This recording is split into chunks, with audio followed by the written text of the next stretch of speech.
좋은 아침입니다. 시편 149편 오늘 묵상하도록 하겠습니다. 1절 할렐루야 새 노래로 여호와께 노래하며 성도의 모임 가운데서 찬양할지어다. 자, 시인은 새 노래로 여호와께 노래하라 이렇게 명령하고요. 또 한 가지는요. 성도의 모임에서 찬양하라 이렇게 이야기하고 있습니다. 새 노래로 여호와를 찬양할 수 있는 비결, 매일 새롭게 여호와를 찬양할 수 있는 비결이 무엇일까요? 그것은 매일 새롭게 회개하는 것입니다. 회개를 통해서 마음이 새로워지면 산천도 초목도 새 것이 되고 죄인도 친구도 원수로 변하기 때문에 새롭게 찬양할 수 있는데요. 죄가 들어오고 그 죄가 묵게 되면 찬양도 나오지 않고 나와도 묵은 찬양 이상은 나올 수 없는 것입니다. 또 성도의 모임 가운데서 찬양하라고 명령했는데요. 교회 공동체에게 있어서 찬양하는 것은 굉장히 중요한 일입니다. 하나님이 사실은요, 우리를 창조하신 이유, 우리 믿는 두세 사람을 공동체로 모아주신 이유는 당신의 찬양을 부르게 하기 위함이고요. 또 그분을 찬양할 때 하나님의 기쁨이 반드시 우리 가운데 임하기 때문에 그렇습니다. 자, 2절 보겠습니다. 이스라엘은 자기를 지으신 이로 말미암아 즐거워하며 시온의 주민은 그의 왕으로 말미암아 즐거워할지어다. 자, 이제 2절에서는요. 교회 공동체가 새 노래를 부를 주제가 무엇인지에 대해서 소개하고 있습니다. 그것은 하나님의 창조주 되심과 또 그분의 왕되심인데요. 여기서 왕되심이란 그분이 다시 우리를 통치하시고 그분의 통치가 이루어지는 구원을 이야기한다고 할 수 있겠습니다. 하나님의 창조와 하나님의 구원은 성도가 즐거워하면서 찬양할 가장 중요한 양대 주제라고 할 수 있습니다. 여러분 사실 우리가 범죄하고 난 이후에 우울해지는 것은요 자동 모드입니다. 조금만 놔두면 금방 우울해집니다. 하지만 우리가 하나님을 즐거워하는 것은 엄청난 노력이 동반되어야 합니다. 그래서 우리가 교회 공동체가 특별히 우울을 밀어내고 기쁨으로 찬양하기 위해서는요 온 힘과 온 마음을 다 동원해야 합니다. 그래서 3절에 보니까 춤추며 그의 이름을 찬양하며 소고와 수금으로 그를 찬양할지어다 라고 이야기하면서요 몸을 동원하여서 춤을 추고 또 악기를 동원하여서 찬양하고 또 그의 목소리를 동원하여서 찬양하면서 온 힘을 다하여야 한다라고 이야기하고 있습니다. 자, 그런데 사실 우리가 하나님을 잘 찬양하지 않습니다. 또 하나님을 찬양하는데 온 힘을 다하지 않습니다. 하나님을 즐거워하지 않습니다. 하나님 찬양하는 것을 즐거워하지 않습니다. 그 이유가 무엇일까요? 하나님이 찬양받기 합당치 않아서입니까? 그렇지 않습니다. 사실 하나님을 많이 찬양하지 않는 이유는 자기를 많이 찬양하고 있기 때문입니다. 자기를 찬양한다는 말은 아직도 자기 힘으로 무언가 스스로 할 수 있다라는 생각, 자기 힘과 자기 방법으로 자기를 구원할 수 있다라는 착각 때문에 그렇습니다. 하지만 이와 같은 헛된 소망, 헛된 도움에 마음을 빼앗기게 되면 여러분 찬양은 사라지게 되고요. 또 참된 기쁨, 참된 행복도 사라지게 됩니다. 온 힘 다하여서 교회가 하나님을 찬양하는 것, 성도가 하나님을 찬양하는 것, 그의 구원과 그의 왕되심을 찬양하는 것 너무 합당하고 당연히 해야 할 일입니다.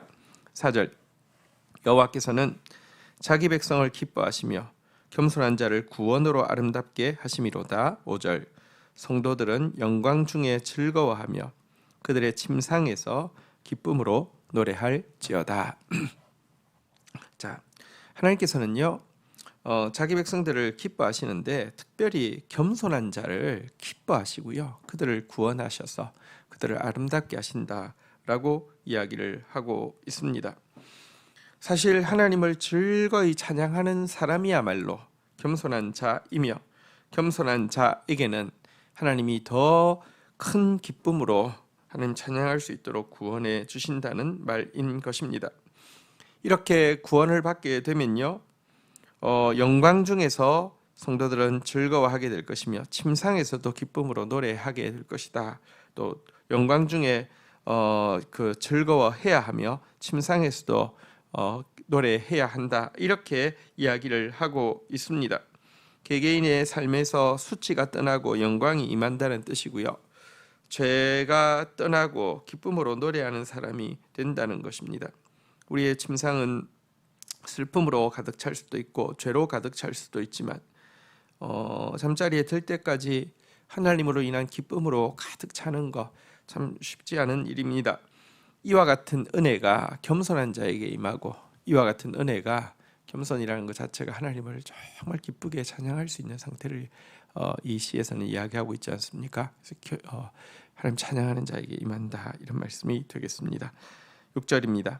그들의 입에는 하나님에 대한 찬양이 있고 그들의 두 손에는 두 날가진 칼이 있도다.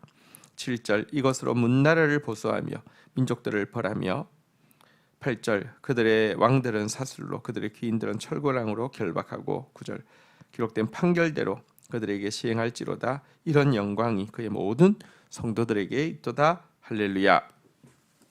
자, 이제 여러분 하나님 앞에서 정말 찬양하는 자에게 하나님은요 또 놀라운 무기를 들려주신다라고 이야기하고 있습니다. 여러분, 찬양의 무기를 가지고 있는 사람들에게는요, 단지 노래가 아니라 온 세상의 악한 세력들을 쳐서 굴복시킬 수 있는 무기로 변화시켜서 되돌려 주신다라고 이야기하고 있습니다. 마치 여호사밧의 찬양대가 찬양할 때 적들이 무너졌던 것처럼 하나님께서는요 우리의 찬양을 양날의 검처럼 사용하셔서 하나님을 높이기도 하지만 대적들을 파는 일도 하신다는 것입니다. 여러분, 그리고 또 이 말씀이 우리의 입술을 통하여서 선포되어진 찬양의 말씀은 하나님의 판결의 말씀이 되어서 그 말씀 그대로 이 세상을 심판하기도 할 것입니다. 이와 같은 영광이 성도들에게 보장되어 있습니다. 우리의 찬양으로 말미암아 문나라를 보수하시고 민족을 벌하실 것입니다. 우리의 찬양으로 말미암아 공중권세 잡은 자 사단과 악한 세력들은요 사슬로 철고랑으로 결박되게 될 것입니다. 우리가 찬양한 하나님의 말씀대로 이 땅 가운데서 심판은 시행되어질 것입니다. 이와 같은 영광이 성도들에게 있습니다. 그래서 성도들은 마땅히 하나님을 찬양해야 합니다. 할렐루야. 하나님을 찬양하라는 것은 우리의 최고의 영광이고 또 최고의 명령입니다. 주신 말씀 붙잡고 기도하며 나가도록 하겠습니다. 하나님 아버지, 감사합니다. 매일 새롭게 회개함으로 매일 새롭게 찬양하게 하여 주시고 두세 사람이 모인 이유는 주를 찬양하기 위함이오니 더 많이 찬양하는 공동체 되어질 수 있도록 도와주옵소서. 그의 창조로 인하여 찬양하며 그의 구원으로 인하여 찬양하되 온 마음 온 힘 다하여서 찬양하게 하여 주옵시며 그리하여 주께 겸손한 자로 인정받게 하시고 겸손한 자들 가운데 영광을 주시며 겸손한 자들의 삶을 거룩하게 하시는 하나님의 은혜를 경험할 수 있도록 도와주시옵소서. 우리의 찬양이 양 두 날 가진 검이 되어서 문나라들을 악한 세력들을 결박하며 멸하게 되는 이 영광을 누리게 하여 주옵소서. 선포되어진 찬양의 말씀대로 이 땅 가운데 시행되어지는 것을 누리는 그 영광을 우리에게 허락하여 주옵소서. 이런 영광이 그의 모든 성도에게 있다고 약속하셨는데 그 영광을 빼앗기지 않는 저희들 되어지도록 인도하여 주옵소서. 예수님의 이름으로 기도 올립니다. 아멘.